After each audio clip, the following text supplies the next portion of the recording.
Cerita heroik Victor Osimhen, dari jualan air jadi top skor Serie A.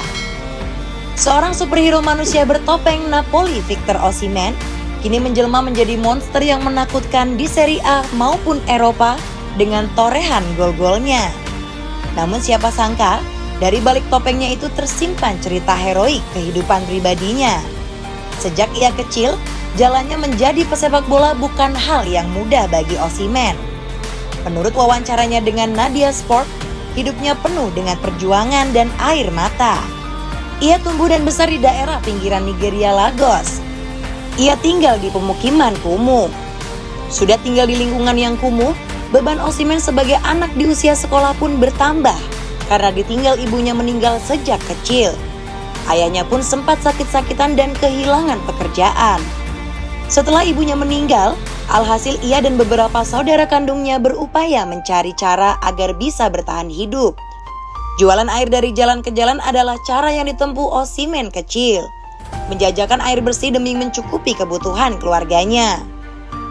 Tentu Osimhen tak mau berhenti di situ. Sembari berjualan air, ia sisihkan uangnya untuk biaya sekolah.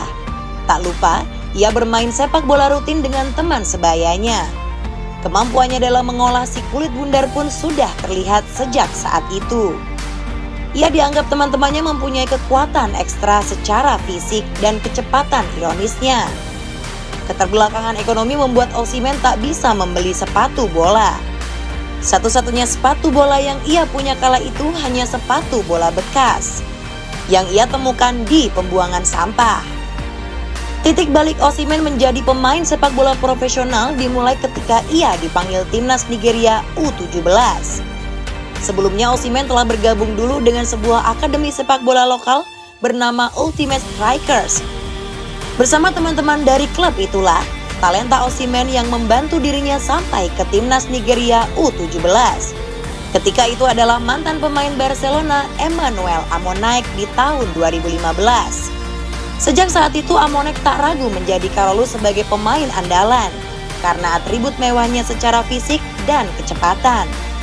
Kepercayaan itu berbuah hasil. Piala Dunia 2015 di Chili mampu dibawa pulang di Nigeria. Sementara itu gelar top skor dengan 10 gol serta gelar pemain terbaik mampu diboyong oleh Osimhen. Sejak saat itulah mudah meyakini bahwa sepak bola adalah jalan untuk bertahan hidup.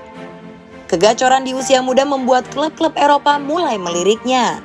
Ada beberapa kebenaran yang menghampiri Osimhen, tapi ia akhirnya memilih Wolfsburg. Ada dua hal yang mempengaruhinya memilih Wolfsburg.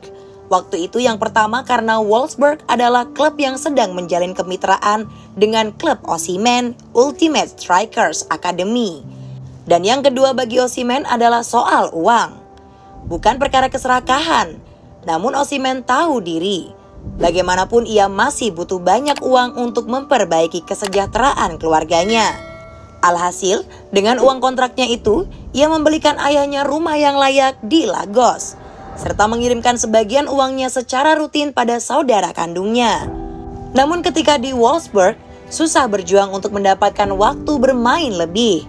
Pasalnya, cedera dan penyakit malaria yang dideritanya ketika itu telah mempengaruhi performanya. Ia pun tak lama di Wolfsburg, Belgia. Pada tahun 2018 dengan opsi transfer permanen, disitulah Osimhen kembali bangkit bersama tim Belgia tersebut.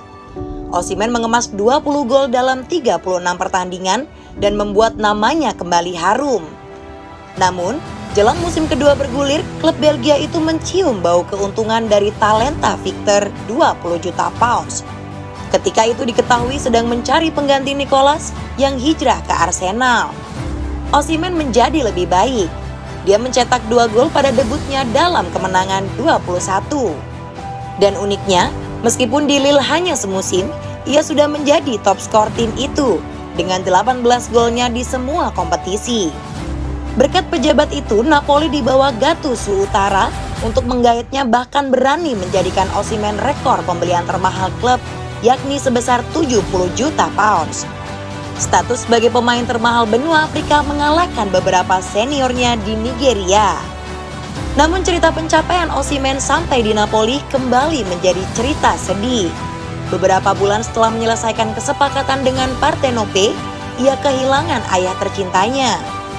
Osimhen kembali berlinang air mata. Bagi Osimhen, kesedihan ini sangatlah dalam karena kedua orang tuanya kini telah tiada. Dan tentu, kedua orang tua Osimhen tak bisa melihat pencapaian luar biasa dari anak kesayangannya. Ia langsung mengesankan 10 gol menjadi torehan musim debutnya di Italia. Namun petaka hampir menghantui karir Osimhen tepatnya di musim 2021-2022. Osimhen duel tabrakan dengan ia mengalami cedera rahang yang parah dan butuh operasi tulang rahang. Tulang rahan Osimhen yang patah itu pun ditanam 18 baut oleh dokter. Pihak dokter sampai kewalahan menangani cedera parah Osimhen. Sementara itu Osimhen bahkan pernah pesimis ingin segera mengakhiri karirnya di sepak bola dengan pensiun dini. Setelah kejadian itu adalah peristiwa yang mengerikan dalam hidupnya.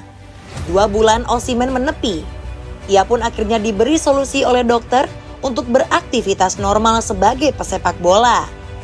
Tapi harus menggunakan topeng khusus untuk melindunginya.